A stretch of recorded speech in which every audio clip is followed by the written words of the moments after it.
EC গঠনে আইন করার সুযোগ নেই বললেন আইনমন্ত্রী। রাষ্ট্রপতির সাথে বিএনএফ ও ইসলামী ঐক্যজোটের সংলাপ। শিক্ষা অধিদপ্তরের কর্মকর্তা কর্মচারীদের দুর্নীতি, 92 সুপারিশ ফেব্রুয়ারির মধ্যে বাস্তবায়নের তাগিদ। আরও 3 জনের ওমিক্রন শনাক্ত, প্রয়োজনের চেয়ে 3 কোটি বেশি টিকা মজুদ, জানালেন স্বাস্থ্যমন্ত্রী।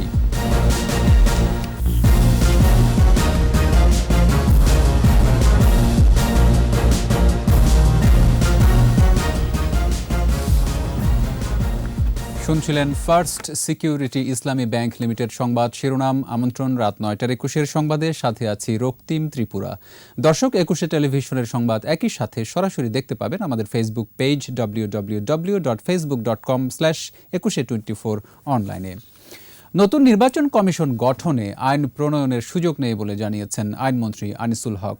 আর খালেদা জিয়ার বিদেশে চিকিৎসা সংক্রান্ত পারিবারিক আবেদন নিষ্পত্তি হয়ে গেছে বলেও জানান মন্ত্রী। বিস্তারিত জানাচ্ছেন আকবর হোসেন সুমন। নতুন নির্বাচন কমিশন গঠন নিয়ে রাষ্ট্রপতির সাথে বিভিন্ন রাজনৈতিক দলের ধারাবাহিক সংলাপ চলছে। এরই মধ্যে বিভিন্ন রাজনৈতিক দল ইসি গঠনে আইন প্রণয়নের প্রস্তাব দিয়েছে। তবে আইনমন্ত্রী সাফ জানিয়ে দিলেন, ইসি গঠনে এখনই আইন প্রণয়নের সুযোগ নেই। এই সংসদকে পাশ কাটিয়ে নির্বাচন কমিশনের, যেটা আপনার সংবিধান বলে দিচ্ছে আইন করতে, এইরকম একটা আইন আমি সংসদকে পাশ কাটিয়ে করতে রাজি না। যে 15ই ফেব্রুয়ারি যেহেতু এই নির্বাচন কমিশনের সময় শেষ হয়ে যাচ্ছে এবং সংসদ যখন এর মধ্যে এটা আইন করতে পারবে না, সকলের নাম দেওয়ার অধিকার আছে। তো সেই ক্ষেত্রে আমার মনে হয় ইলেকশন কমিশন নিয়ে গঠন নিয়ে কোনো বিতর্ক করার কোনো অবকাশ আছে বলে। খালেদা জিয়ার বিদেশে চিকিৎসা প্রসঙ্গে আইনের ধারার উদ্ধৃতি দিয়ে নতুন করে আবেদনের আহ্বান জানান মন্ত্রী। একটা নিষ্পত্তি করার দরখাস্ত কিন্তু পুনর্বিবেচনা করার ক্ষমতা আমার নাই আইনে। এখন উনি যদি বলেন যে আমি এই আপনারা যে আমাকে শর্তযুক্ত করেছেন, ছেড়ে দিয়েছেন, এটা আমি মানি না, আমাকে জেলে নিয়ে যান, আমি আবার দরখাস্ত করব, তখন উনি দরখাস্ত করতে পারেন। সাংবাদিকদের বিরুদ্ধে ডিজিটাল আইনে সরাসরি মামলা হবে না বলেও জানান আইনমন্ত্রী। The enquiry process. Akbar Hossain Suman, 21 television, Dhaka. মুক্তিযুদ্ধের চেতনায় বিশ্বাসীদের নিয়ে নির্বাচনকালীন সরকার গঠন সহ 3 দফা প্রস্তাব দিয়েছে বিএনএফ, আর ইসলামী ঐক্যজোট দিয়েছে 4 দফা প্রস্তাব। বিকেলে নতুন নির্বাচন কমিশন গঠনের লক্ষ্যে বঙ্গভবনে রাষ্ট্রপতি মোহাম্মদ আব্দুল হামিদের সঙ্গে সংলাপে বসে বাংলাদেশ ন্যাশনালিস্ট ফ্রন্ট বিএনএফ। এ সময় সার্চ কমিটি গঠনের জন্য 5 সদস্যের নাম প্রস্তাব করেছে দলটি। আর সন্ধ্যায় ইসলামী ঐক্যজোটের চেয়ারম্যান আবুল হাসনাত আমিনীর নেতৃত্বে 7 সদস্যের প্রতিনিধি দল রাষ্ট্রপতির সঙ্গে সংলাপের জন্য বঙ্গভবনে যান। সাংবিধানিক পদের গ্রহণযোগ্য ব্যক্তিদের পাশাপাশি একজন শীর্ষস্থানীয় আলেমকে নিয়ে সার্চ কমিটি গঠন সহ 4 দফা প্রস্তাব দিয়েছে দলটি। সাংবিধানিক পদে থাকা নির্ভরযোগ্য এবং গ্রহণযোগ্য ব্যক্তিদের মধ্য থেকে এই সার্চ কমিটির সদস্যদেরকে নেওয়া হয়। একটি আইন করার জন্য আমরা আহ্বান জানিয়েছি এবং উদ্যোগ গ্রহণ করার জন্য আহ্বান জানিয়েছি। অনুসন্ধান কমিটি দিয়ে আপনাকে নির্বাচন কমিশন গঠন করতে হবে। 3টি প্রস্তাব দিয়েছি, 5 জনের নাম বলেছি আর কি। এখন সর্বশেষ যে প্রস্তাব করেছি, সংকট উত্তরণের জন্য আমরা মনে করি যে এই মুহূর্তে এই নির্বাচন কমিশনকে শক্তিশালী করা, একটা নির্বাচন অনুষ্ঠিত হবে নির্বাচন কমিশনের অধীনে। তবে নির্বাচনের সময়কালীন একটা সরকার গঠনের জন্য আমরা রাষ্ট্রপতির কাছে প্রস্তাব করেছি। নেতিবাচক রাজনীতি থেকে সরে শক্তিশালী নির্বাচন কমিশন গঠনে বিএনপি এগিয়ে আসবে বলে আশাবাদ জানিয়েছেন আওয়ামী লীগ সাধারণ সম্পাদক ওবায়দুল কাদের। সরকারি বাসভবন থেকে ব্রিফিংয়ে তিনি অভিযোগ করেন, বিএনপি শক্তিশালী নির্বাচন কমিশন চায় না, বরং বিতর্ক সৃষ্টি করছে। রাষ্ট্রপতির সংলাপ অর্থহীন। বিএনপির এমন বক্তব্যের সমালোচনায় ওবায়দুল কাদের বলেন, গ্রহণযোগ্য পদ্ধতি অনুসরণ করে নির্বাচন কমিশন গঠন করা হচ্ছে। সংলাপে কোনো রাজনৈতিক দল না এলেও নির্বাচন কমিশন গঠন থেমে থাকবে না বলেও মন্তব্য করেন আওয়ামী লীগ সাধারণ সম্পাদক।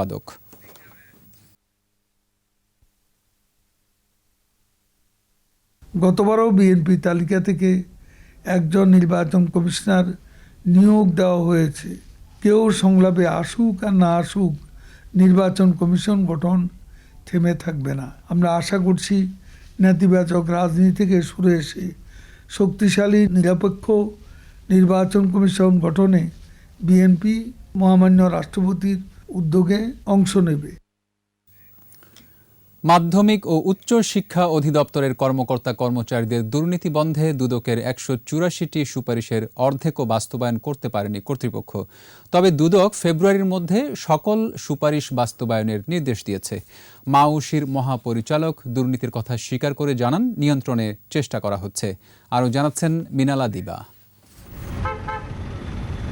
মাধ্যমিক ও শিক্ষা অধিদপ্তরের কর্মকর্তা কর্মচারীদের বিরুদ্ধে অনিয়ম দুর্নীতির বিষয়ে কি ব্যবস্থা নিয়েছে তা জানাতে দুদকে আসেন অধিদপ্তরের মহাপরিচালক গোলাম ফারুক সহ ৬ কর্মকর্তা।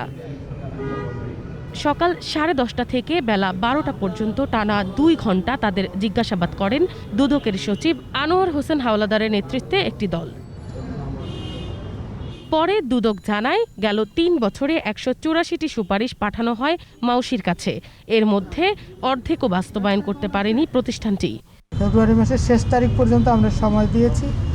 এর মধ্যে ওনারা কমিটমেন্ট দিয়েছেন যে যতগুলো কাজ পেন্ডিং আছে, যেগুলো হয়নি, সবগুলো কাজ শেষ করে আমাদেরকে আপডেট করে দিবেন এবং যদি কারো বিরুদ্ধে অভিযোগ প্রমাণিত হয় ওনারা ব্যবস্থা নেবেন। অধিদপ্তরের দুর্নীতি আছে বলে স্বীকার করেন মহাপরিচালক। যে এমন কোনো ঘটনা ঘটেনি, অভিযোগ আসেনি যার সম্পর্কে আমরা তদন্ত করিনি। কেউ না কেউ এটা তদন্ত করেছে, প্রত্যেকে তদন্ত করেছে এবং তদন্ত অনুযায়ী ব্যবস্থাও নেওয়া হয়েছে। বিভিন্ন শিক্ষা প্রতিষ্ঠানে অতিরিক্ত ফি আদায় সহ যে কোনো ধরনের অভিযোগ পেলে ব্যবস্থা নেওয়ার কথাও জানান তিনি। দুর্নীতি একেবারে শব্দ বন্ধ করে ফেলতে পারি, কিন্তু আমি অ্যাড্রেস করতে পারব। মিনালা দিবা, একুশে টেলিভিশন, ঢাকা। দেশে আরও 3 জনের শরীরে ওমিক্রন শনাক্ত। এ নিয়ে মোট শনাক্ত 7 জন। এ তথ্য জানিয়েছে GISAID। এদিকে স্বাস্থ্যমন্ত্রী বলেছেন 31 কোটি ডোজ টিকার সংস্থান হয়েছে। প্রয়োজনের তুলনায় 3 কোটি ভ্যাকসিন বেশি আছে। স্মৃতিমণ্ডলের রিপোর্ট। দেশে করোনা ভাইরাসের নতুন ধরন ওমিক্রন শনাক্তের সংখ্যা বাড়ছে। নতুন করে আরও 3 জন এই ভেরিয়েন্টে আক্রান্ত হয়েছে। নতুন সংক্রমিত ব্যক্তিরা রাজধানীর বনানীর বাসিন্দা। এ নিয়ে ওমিক্রন আক্রান্তের সংখ্যা বেড়ে 7। জার্মানির global initiative on sharing all influenza GISAID থেকে জানা গেছে এ তথ্য। এদিকে রাজধানীতে এক অনুষ্ঠানে যোগ দিয়ে স্বাস্থ্যমন্ত্রী জাহিদ মালেক বলেন, দেশে 31 কোটি ভ্যাকসিনের সংস্থান হয়েছে। মে থেকে জুনের মধ্যে সবাইকে টিকার আওতায় আনা হবে। আমাদের 28 কোটি ভ্যাকসিন লাগবে বুস্টার ডোজ সহ। আমাদের 31 কোটি ভ্যাকসিন আমাদের পরিকল্পনা হাতে রয়েছে। বুস্টার ডোজ দেওয়ার পরেও আমাদের 3 কোটি ভ্যাকসিন আমাদের থাকবে। SMS পাওয়ার পর কেন্দ্রে এসে বুস্টার ডোজ নেয়ার আহ্বান জানান স্বাস্থ্যমন্ত্রী। অপেক্ষা করেন, সকলেই SMS পাবেন এবং আমরা সকলের জন্যই আমাদের বুস্টার ডোজ রয়েছে। স্মৃতিমণ্ডল, একুশে টেলিভিশন, ঢাকা। নিচ্ছি সংবাদ বিরতি। যখন ফিরছি তখন অন্যান্য খবরের সঙ্গে আরও থাকছে। খেলাপি ঋণ আদায়ই বড় চ্যালেঞ্জ বলছেন অর্থনীতিবিদরা। কেন্দ্রীয় ব্যাংকের নীতি সংস্কারের পরামর্শ। আমন্ত্রণ আবারও রাত 9:21 সংবাদে। নারায়ণগঞ্জ সিটি নির্বাচনে জমে উঠেছে প্রচারণায় আওয়ামী লীগের প্রার্থী ডাক্তার সেলিনা হায়াত আইভী দাবি করেন নৌকার পক্ষে জোয়ার সৃষ্টি হয়েছে। আর স্বতন্ত্র প্রার্থী বিএনপি নেতা তৈমুর আলম খন্দকার বলেছেন, নির্বাচিত হলে কর কমানো হবে। রবিউল ইসলামের ক্যামেরায় নারায়ণগঞ্জ প্রতিনিধি বিমল রায়ের রিপোর্ট, জানাচ্ছেন সমর ইসলাম। নারায়ণগঞ্জে জমে উঠছে নির্বাচনী প্রচার। 8 নম্বর ওয়ার্ডের আইলপাড়া এলাকায় গণসংযোগ করেন আওয়ামী লীগের মেয়র প্রার্থী ডাক্তার সেলিনা হায়াত আইভী। যেই 8 জন নির্বাচন করছে, 8-9 জন সকলেই আমার প্রতিদ্বন্দ্বী। সকলকে আমি সম্মান জানিয়ে আমি আমার নির্বাচন প্রচারণা চালিয়ে যাব। নৌকা জয়যুক্ত হবে ইনশাল্লাহ। যদি আমি ট্যাক্স বাড়াতাম তাহলে এই 5 বছর কেন কেউ অভিযোগ করলো না? হঠাৎ করে এই স্ট্যান্ডবাজি করে তো মানুষকে বোকা বানানো যাবে না। নগরীর সিদ্ধিরগঞ্জের 1 ও 2 নম্বর ওয়ার্ডে গণসংযোগ করেন স্বতন্ত্র প্রার্থী বিএনপি নেতা তৈমুর আলম খন্দকার। এ সময় তিনি হোল্ডিং ট্যাক্স ও ট্রেড লাইসেন্স ফি কমিয়ে নিরাপদ নগরী গড়ে তোলার কথা জানান। আমার প্রথম কাজ হবে ট্রেড লাইসেন্স অপূর্বের জায়গায় নিয়ে যাওয়া হবে এবং যে কোনো জনগণকে হয়রানির পরিবর্তে তাদের সেবা বৃদ্ধি করা হবে। এটি আমার প্রত্যাশা। আমি নিজে কোনো শঙ্কিত না, কারণ জনগণ আমার পাশে আছে। এদিকে উঠান বৈঠক, গণসংযোগ ও লিফলেট বিলি সহ প্রচারণায় নেমেছেন কাউন্সিলর প্রার্থীরাও। সমর ইসলাম, একুশে টেলিভিশন। ব্যাংক খাতে শৃঙ্খলা নিশ্চিতের পাশাপাশি খেলাপি ঋণ আদায়ে কঠোর হওয়ার পরামর্শ দিয়েছেন সাবেক গভর্নররা। এক্ষেত্রে প্রয়োজনে কেন্দ্রীয় ব্যাংকের নীতি কাঠামো সংস্কারের তাগিদ তাদের। প্রশংসা করেন করোনায় আর্থিক ঝুঁকি মোকাবেলায় ব্যাংকের ভূমিকার। আরও জানাচ্ছেন মেহেদি হাসান। কেন্দ্রীয় ব্যাংকের 5 দশক শীর্ষক অনুষ্ঠান যোগ দেন সাবেক ও বর্তমান গভর্নর, অর্থনীতিবিদ ও ব্যবসায়ী নেতারা। ঘুরে ফিরে বারবার আলোচনায় আসে বাংলাদেশের অর্থনৈতিক স্থিতিশীলতা, কোভিড মোকাবেলা এবং তাতে ব্যাংকের ভূমিকা। এ সময় আগামী দিনের চ্যালেঞ্জ নিয়েও কথা বলেন কেন্দ্রীয় bank governor. Addressing and reversing the ongoing COVID-related economic shock and restoring the growth momentum are among the most important development challenges currently facing Bangladesh. Corona সংকটে পৃথিবীর যে কটি দেশের অর্থনীতি সামনে এগিয়েছে তার মধ্যে অন্যতম বাংলাদেশ। করোনা মোকাবেলায় কেন্দ্রীয় ব্যাংকের ভূমিকার প্রশংসা করেন সাবেক গভর্নররাও। অর্থনীতির রূপান্তরের ধারা অব্যাহত রেখে অন্তর্ভুক্তিমূলক অর্থায়নের মাধ্যমে ঈর্ষণীয় সাফল্য অর্জন করা গেছে। খেলাপি ঋণ আদায় ও ব্যাংকিং খাতে শৃঙ্খলার বিষয়টিও উঠে আসে আলোচনায়। পরিস্থিতি উত্তরণে কেন্দ্রীয় ব্যাংকের পাশাপাশি সরকারের আরো শক্ত ভূমিকা চান তারা। সোনালী ব্যাংকের এমডি সাহেব আছেন, উনি কিন্তু অন্য কোনো ব্যাংকের চেয়ে দক্ষতা, শিক্ষাগত যোগ্যতা কোনো অংশে কম নাই, কিন্তু উনি খেলাপির এই ইয়েটা নেবেন কেন? কারণ ওনার হাত পা বাঁধা, অনেক পলিটিক্যাল ইনফ্লুয়েন্সে ওনাকে লোন দিতে হয়। অটোনমি অনেক সময় ইভলভ করে and you have to earn it also by your সরকার ইন্টারফারেন্স।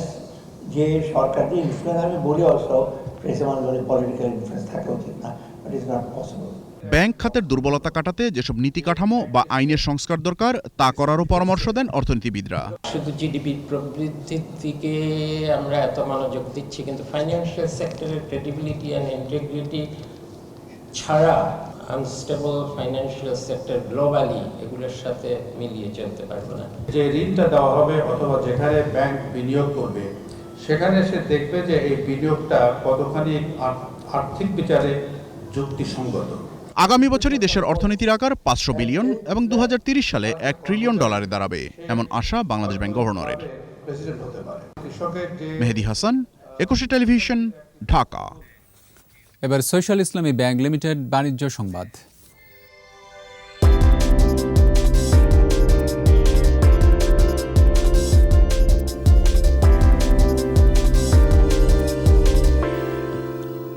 তথ্য ও যোগাযোগ প্রযুক্তি খাতে ভূমিকা রাখার জন্য ICT business person of the year পুরস্কারে ভূষিত হয়েছেন বিকাশের প্রতিষ্ঠাতা ও প্রধান নির্বাহী কর্মকর্তা কামাল কাদির। রাজধানীর একটি হোটেলে ইংরেজি দৈনিক দি ডেইলি স্টার আয়োজিত আইসিটি অ্যাওয়ার্ড 2021 অনুষ্ঠানে তাঁকে এই সম্মাননা দেওয়া হয়। প্রধানমন্ত্রীর আন্তর্জাতিক সম্পর্ক বিষয়ক উপদেষ্টা গওহর রিজভী কামাল কাদিরের হাতে এই পুরস্কার তুলে দেন। উপস্থিত ডেইলি স্টারের সম্পাদক Mahfuz Anam, association of software and information সার্ভিসেসের সভাপতি সৈয়দ আলমাস কবির, ইন্ডিপেন্ডেন্ট ইউনিভার্সিটির প্রো ভাইস চ্যান্সেলর অধ্যাপক নিয়াজ আহমেদ খান ও ব্র্যাক ব্যাংকের ডেপুটি ম্যানেজিং ডিরেক্টর ও chief operating officer Sabbir Hossain.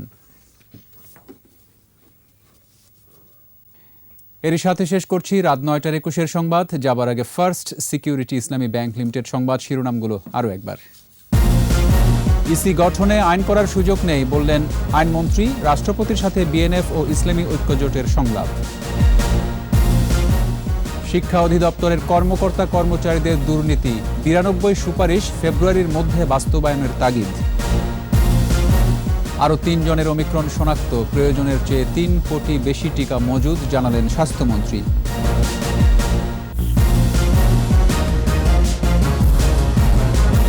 সর্বশেষ খবর জানতে ডায়াল করুন 2021 নম্বরে আর ভিজিট করুন 21-tv.com ওয়েবসাইটে। এছাড়া ফেসবুকে লগ ইন করতে পারেন facebook.com/2124 অনলাইনে। পরের সংবাদ রাত 11টায় দেখার আমন্ত্রণ রইল। স্বাস্থ্যবিধি মেনে চলুন, সুস্থ থাকুন।